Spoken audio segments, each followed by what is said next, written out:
또 이 당내 문제. 지금 윤석열은 야당하고 이 협의 문제도 심각한데, 당내 요 둘 문제가 엄청 골치 아플 겁니다. 아마 이 둘 문제가 이거. 이거 완전 지금 물과 기름이고, 특히 이게 안철수는 좀 그래도 대화가 되나 본데, 이준석이 이거,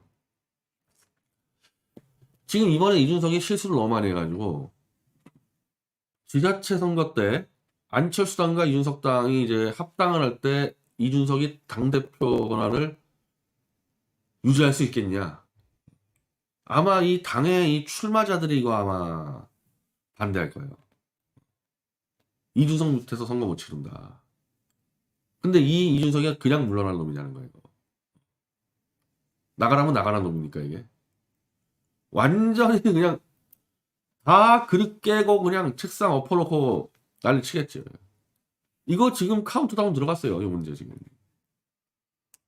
오늘 이준석이가 광주를 가는데 아니 호남에서 12% 13% 많이 얻었다 자랑하는데 아니 5년 전에 안철수가 2017년도에 호남에서 30% 안철수가 박 대통령이 10% 얻을 때랑 2017년도에 안철수가 이미 30%로 깨버렸다고 호남의 그 성역을 그 흐름 받아가지고 12, 13 올랐는데 그게 이준석 자기 덕이라고 지금 호남을 지금 앞세워서 어떻게 버텨보려고 그래요 이준석이는 지금. 이 문제 어떻게 해결할까요 이 문제 이거 내부 문제. 그것도 근본적으로 이 내부에 이 사탄파와 이 변절 태극기랑 같이 있잖아요. 박근혜 대통령이 어떻게 움직이냐에 따라서 이게 또 요동치거든요 이게 전체가.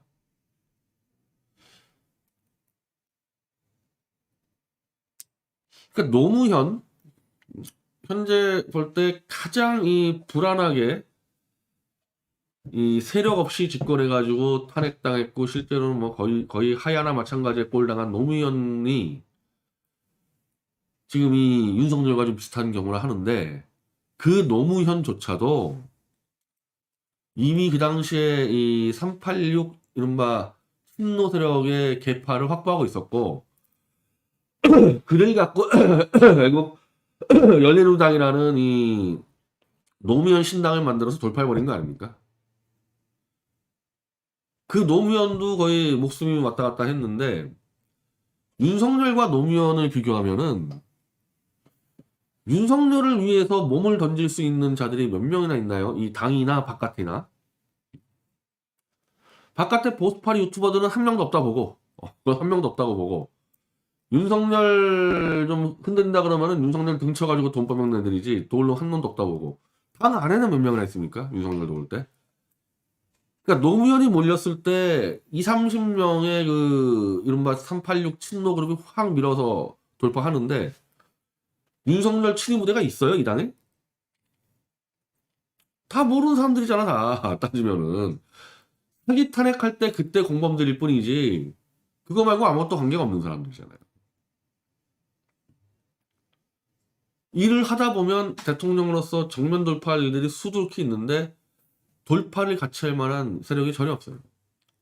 장외에도 없고 장외에도. 지금 이 보수파리 유튜버들도 아마 심각할 텐데 지금까지는 그 슈퍼챗 돈 후원금 해먹은 거는 정권 교체를 바라는 그 사람들 그 등쳐서 지갑 턴 거 아닙니까? 근데 조금 됐어. 됐어 이제. 뭘로 더 털 거예요? 윤석열이가 정말 강력한 보수 개혁을 하면서 이 거대 야당하고 전쟁을 벌인다 막 그냥 이러면은 되지.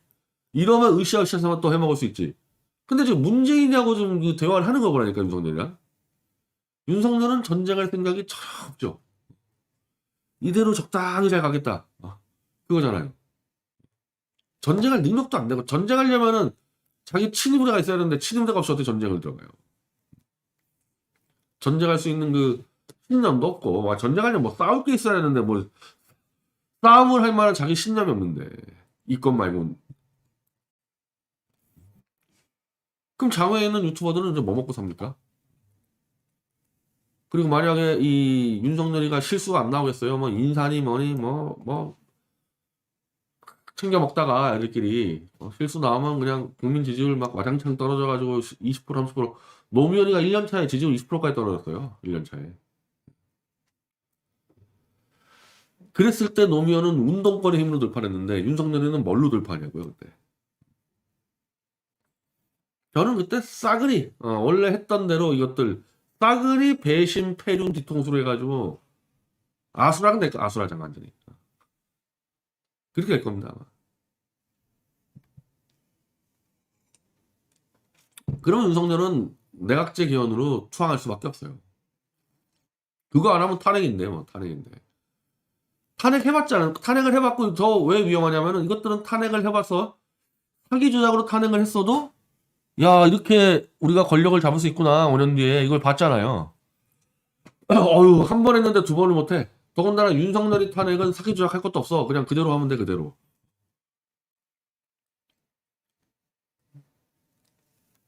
윤석열이 지금 기댈 곳이 하나도 없어요.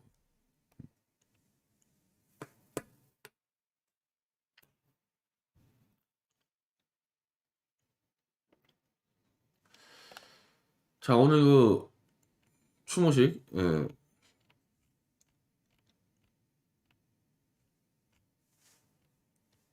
제 표정이 굉장히 안 좋죠. 현장에 들어오자마자 내가 굉장히 안 좋았어요. 윤석열 만세력들이 쫙 깔려 있더라고. 이거 이 현수막 아래에서 마이크 잡고 한마디로 윤석열 정권 만세를 부르고 있습니다. 어떻게 사람으로 태어나서 저렇게 할 수 있을지 난 정말 납득할 수가 없어.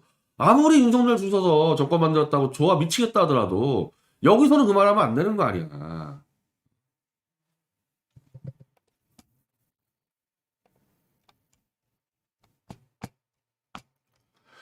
자 가을 우체국님 문 대표님 오늘 안국항쟁 추모식 탄핵 진실 마치고 오신 것에 감사드립니다. 제가 그냥 집에 가려다가 사무실 들어오려다가 아이고 한마디만 하고 하자 해서 한 겁니다. 탄핵주범을 칭송하는 역겨운 자들의 양심에 문 대표님의 사람의 도리가 대비되어 의미심장한 기록으로 남을 것입니다. 마이크 잡고 그냥 확 다 까버리려다가 다시는 이런 데 안 온다고 그냥 제끼고 왔어요. 아마 침 뱉고 왔습니다. 거기다 진짜. 해도88님 일전에 박 대통령께서 대선 전에 메시지를 내서 윤회목을 배워야 한다고 탄핵에 찬성했던 좌파나 주중동이 메시지에 관심을 기울이지 윤이 된 이후 움직이면 무시할 것이 말씀하신 걸로 기억하는데 지금은 좀 상황이 달라진 게 있냐? 아니죠. 그렇게 크게 달라진 건 아니죠. 크게 달라진 건 아닌데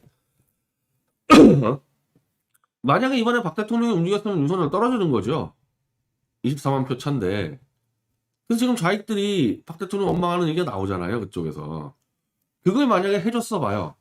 해줬으면은 좌익들이 이제 박 대통령 관심 갖고 굉장히 호감을 갖을 텐데 제가 만약에 윤석열 집권한다는 걸 이제 상상 안 해서 그런데 윤석열 집권을 지금 했잖아요. 만약에 박근혜 대통령이 내일 이기란다? 내일? 탄핵은 무효다? 우스운 꼴 되죠.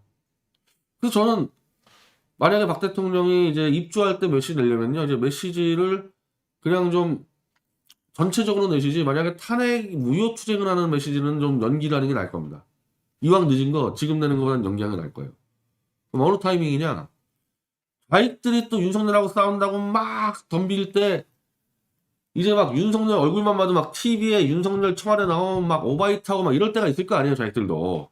뭐 저도 마찬가지인데 좌익이 막 윤석열 죽이고 싶어서 막 환장할 때 그때 딱 다시 이제 해주면은 기회가 완전 사라진 건 아니에요. 기회가 완전 사라진 건 아니에요. 그리고 오히려 그러니까 어차피 이게 하나를 취하면 하나를 버리게 되는 건데 이왕 윤석열 집권한 다음에 탄핵 무효 투쟁을 한다 그럴 때는 좌익들이 이거를 힘으로 도와줄 수 있도록 그거를 활용을 해야죠. 그 전에 메시지를 낼 때는 박 대통령의 메시지를 윤석열만 떨어뜨려 버리면 끝나요. 그러면 이제 이재명이 됐겠죠.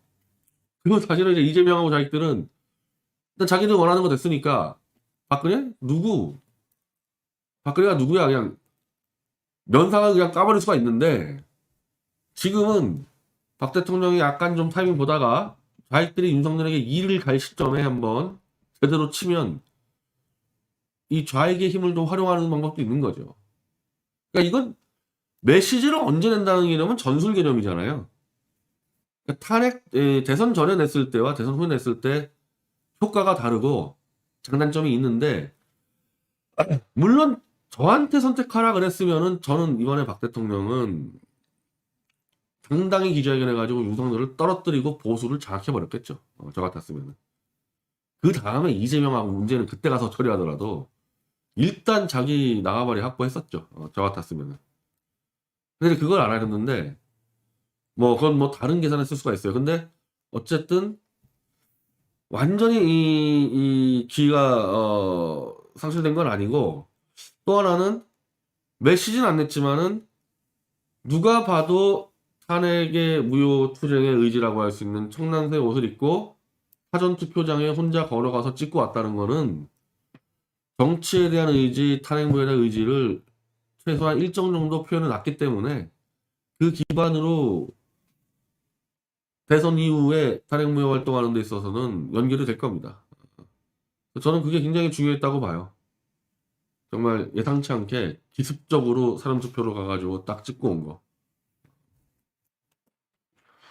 로라님, 박근혜 대통령은 새로운 보수 야당을 만드실까요? 지금은 타이밍이 안 맞죠. 만약에 자기가 나서서 윤석열을 떨어뜨렸으면은 이 당을 그냥 장악했겠죠, 박근혜 대통령이. 근데 지금은 이제 윤석열이 휘청거릴 때까지 기다려야 되죠. 뿅카라이더님, 예, 미안요. 닌텐도님, 문제는 왜 끝까지 뒷짐지고 구경만 했을까요? 약점 잡힌 게, 약점 잡힌 게 뭐가 있겠어요? 지가 이제 워낙에 유리한 위치다 보니까, 이재명도 좀 길 좀 더 드리고, 윤석열이도 어쨌든 자기 새끼니까 좀 놔두고, 막, 이거 막, 장난치다가, 예상 밖의 결과가 맞은 거죠. 뭐, 예상 밖의 결과. 근데, 어쨌든, 문재인이는 윤석열을 잘 키워놨기 때문에, 뭐, 자기 입장에서 뭐, 그게 나쁜 건 없을 거예요. 근데, 이제 좌익들이 이제 이 부글부글 끓면서, 이제 문재인의 리더십에 대해서 문제제기를 할 거니까, 제 1순위 안은 아니죠. 제 2순위 안이 돼버린 거죠. 이용님, 밴 대표님 감사합니다. 어제 탄핵무효. 예, 그레이스님, 무효표가 30만 표 나왔으니 초박비율 이재명이 이긴다는 예측이 맞는 것 같아요. 좌파들은 부정선거는 건드리지도 않고 뭔가 속으로 잘 됐다고 별은. 이제 부정선거 끝났죠. 이제 부정선거 사기꾼들 다 끝났죠. 이제 그거 하나 또 장점이 있어요. 그러니까 윤석열이 이기면서 부정선거 사기꾼들 뭐 다 이제 뭐 무력화된 거죠. 석구름님, 변함없이 진실 투쟁하시는 면대표님 화이팅. 그래서 이제 보세요. 우리 보수가 이 보수 유튜버들 먹고 사는 거 쉽지 않을 겁니다. 이거 먹고 사는 게 문제가 아니라 이슈를 잡을 게 쉽지 않을까. 이슈 잡을 게. 이게 노무현 정권에서 이명박 정권으로 넘어올 때 그때 좀 비슷한 현상이 있었거든요. 노무현 때는 이제 후원금 엄청 들어왔어요. 이제 노무현만 봐도 경기 일으키는 사람들 많았기 때문에. 근데 이명박으로 집권을 했는데 이명박이가 그냥 전 국민에게 지탄받는 짓만 하고 다녀. 그 보수가 상당히 스탠스 잡기 힘들었거든요. 그때보다 더 할 거예요.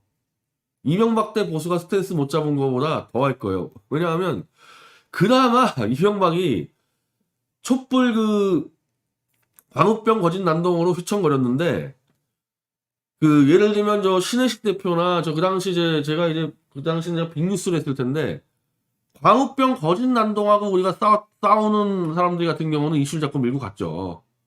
그리고 그 광우병 거짓 난동을 전파하는 포탈하고의 싸움, 이런 이슈 가지고 밀고 나갔었단 말이에요. 그리고 KBS 개혁, MBC 개혁.